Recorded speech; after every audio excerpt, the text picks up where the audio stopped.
안녕하십니까. 신인균의 군사TV 디펜스 브리핑입니다. 오늘도 역시 아주 흥미로운 군사안보 국방 무기 관련 소식 알려드리겠는데요. 말레이시아 차기 전투기 도입 사업 12대였죠. 그런데 말레이시아가 이걸 18대로 확대했어요.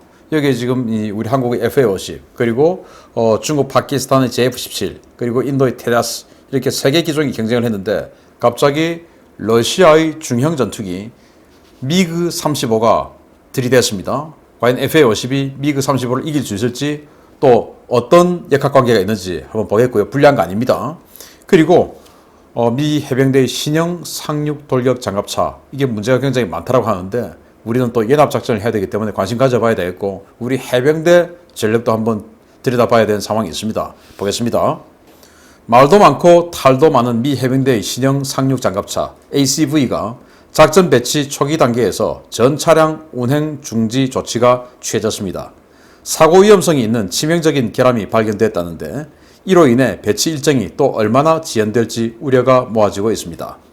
미 해병대가 현재 양산 배치를 진행 중인 신형 상륙 전투 차량 ACV에 현지 시각 9월 3일부로 모든 수상 운행을 중단할 것을 지시했다고 밝혔다고 디펜스 브리프가 현지 시각 9월 6일 보도했습니다.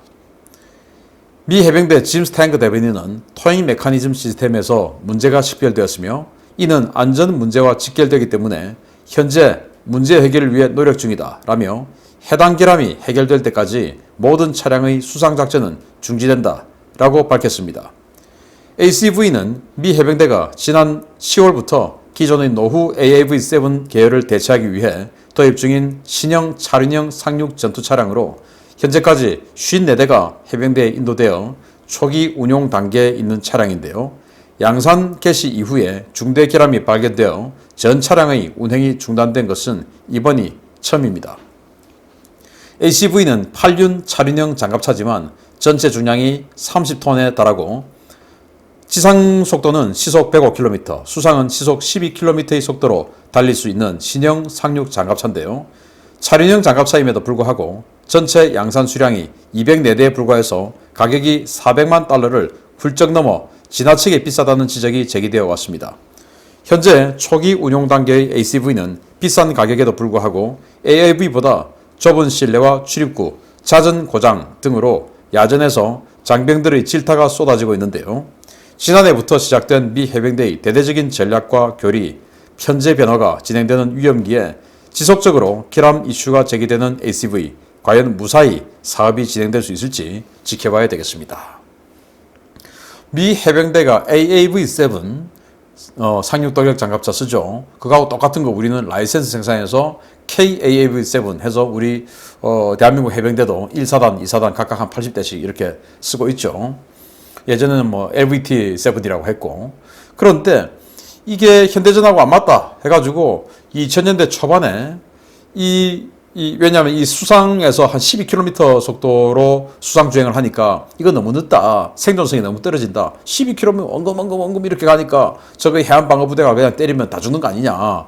그래서 이제 이 2000년대 초반에 시속 43km 정도의 속도로 완전히 그냥 고속 주행을 해서 상륙하는 이 상륙 돌격 장갑차 EFV를 만들기 시작했죠.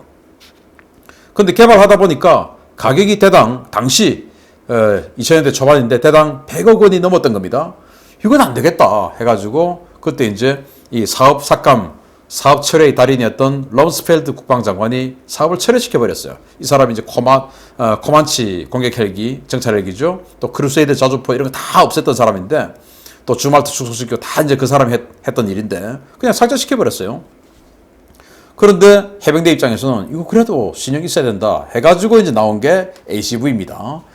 그래서 좀 싸게 하자. 그래, 좋아. 차륜형이 싸니까 차륜형. 또 실제 이라크나 이런 데서 전투를 해보니까 이 궤도형 이거 가지고 시내에서 순찰하고 이거하고는 안 맞더라. 그러니까 차륜형으로 하는 게 좋다. 상륙작전은 한순간이지만 안정화작전 이건 오랫동안 하니까 결국 AAV-7보다는 차륜형으로 해서 상륙하는 게 더 좋겠다. 라고 해서 차륜형을 하기로 했고 또 그게 가격도 싸고 그리고 뭐 이제는 뭐 항공으로 그냥 왕창 때리고 들어갈 거니까 뭐 12km 속도는 어때? 그걸 하자. 이제 이렇게 해서 했는데 문제는 지금 뭐 토잉 메커니즘이라고 하는데 이거 뭐 끌고 간다, 뭐 견인한다, 뭐 이런 거 아니겠습니까? 뭔지 정확하게 모르겠어요. 어쨌든 이 동력 부분에 문제가 있는 것 같습니다. 그것도 수상 주행 동력 부분에.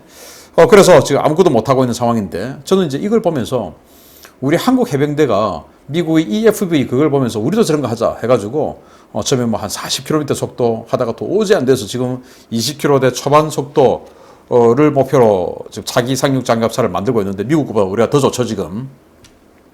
과연 이게 필요할까라는 생각을 합니다. 우리 한국처럼 이렇게 아주 작은 이런 중심에서 굳이 과거 6.25 전쟁처럼 3년씩이나 전쟁을 할까?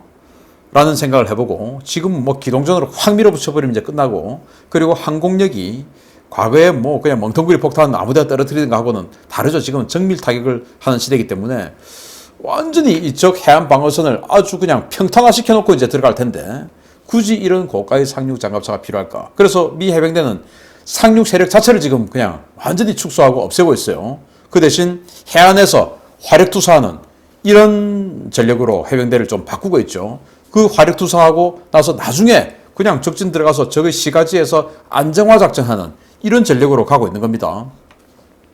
그래서 제가 미 해병대가 바꾸고 있는 전력들 보면 과연 우리 한미연합 상륙작전이라는 게 있을 수가 있을까? 미 해병대가 상륙작전 포기하는 쪽으로 지금 가고 있는데 라는 생각을 제가 요즘 해요. 그래서 우리 한국 해병대가 너무 지금 진행되고 있는 이 사업을 끝까지 가야지 라고 생각하는 그 고집이 중요한 것이냐 아니면은 바뀌고 있는 이 전장 상황에 좀 더 유연하게 대응하는 것도 중요하지 않을까라는 상황을 이 미국의 상륙 돌격 장갑차 사업이 변화되고 있고 또 좌초되고 있고 난관에 봉착하고 있고 하는 모습을 보면서 제가 한번 생각해 봤습니다. 두 번째입니다.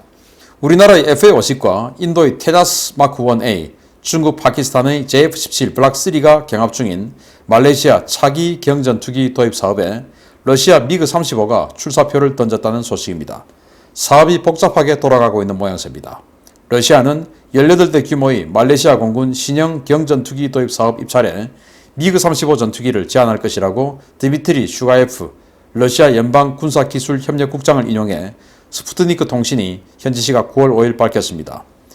슈가예프 국장은 러시아 측은 국영 무기 수출업체인 러서번 엑스포트에서 말레이시아의 신형 훈련 및 경전투기 사업 입찰을 위해 미그 35 모델 제안을 추진 중이다 라며 이달 중에 말레이시아 정부에 제안서를 제출할 것이다 라고 밝혔습니다.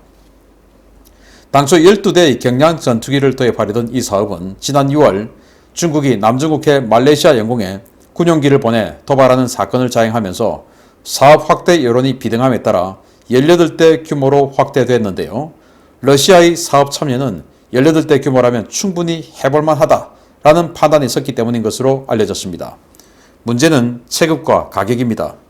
현재 입찰에 참가한 기종들이 FA-50 13.5톤, JF-17 12.7톤, 테자스 16.5톤으로 모두 10톤대 초중반이고 가격도 프로그램 코스트 기준으로 3에서 5천만 달러 수준에서 낙찰이 거론되고 있는 상황인데요.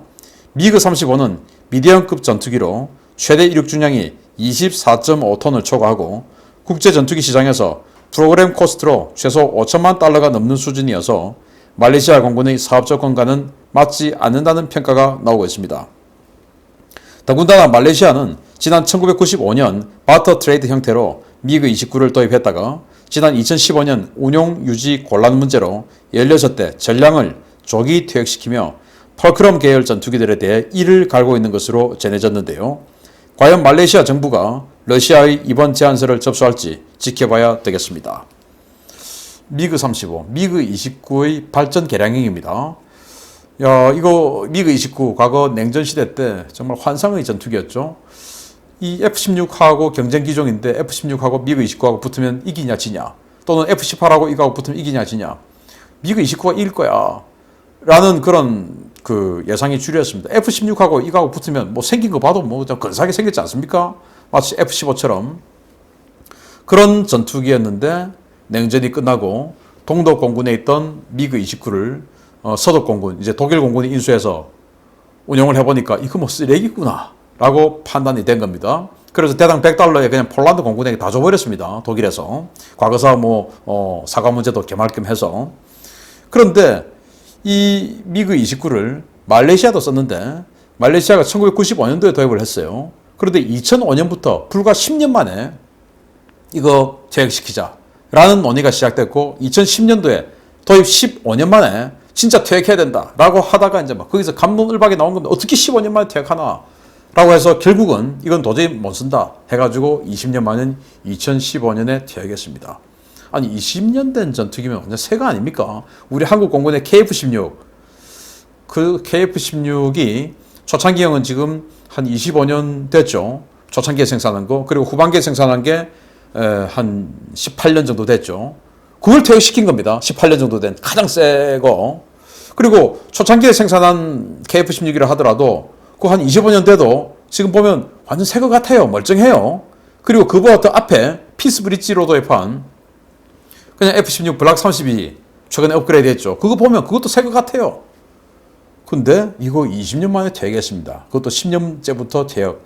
그러니까 이제 이 미그 35가 아무리 디지털 방식으로 업그레이드를 한다 하더라도 이 하드웨어 혈통 자체가 그냥 미그 29의 발전이니까 말레이시아가 아무리 바보라도 자기네들이 그렇게 학을 뗐는데 미그 35에 아무리 최첨단 장비가 들어있다 하더라도 여기에 넘어가지는 않겠다라는 생각이 들고 그러면 이제 경쟁자가 JF-17인데 이 12대에서 18대로 수량을 확대한 게 중국의 폭격기 포함한 스트라이크 패키지가 말레이시아 영공으로 쑥 들어왔던 적이 있습니다. 2달 전에. 그래서 말레이시아가 뭐야 이거 더 느려야 되겠다. 큰일 났구나. 해가지고 12대 하려고 하다가 18대로 느린 겁니다. 그런데 그 중국이 같이 공동 개발 생산하는 JF-17을 말레이시아가 산다. 그것도 웃긴 일이죠. 마치 인도네시아가 중국제 무인기 사가지고 중국 나투나 제도에서 중국하고 한번 붙어보겠다. 그거하고 똑같은 이상한 짓이죠. 인도네시아에 워낙 이상하니까 그렇다 치고. 그리고 테다스. 이제 테다스가 문제인데, 테다스 블락 3이기 때문에 이거 A사 레이더에 여하튼 이따 스펙은 엄청 좋아요.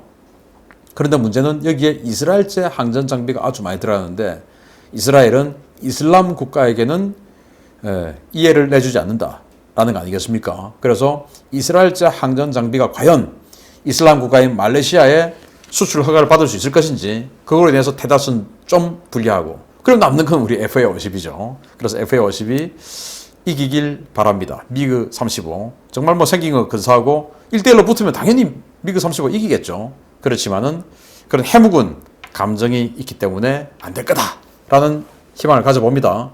마치겠습니다. 감사합니다.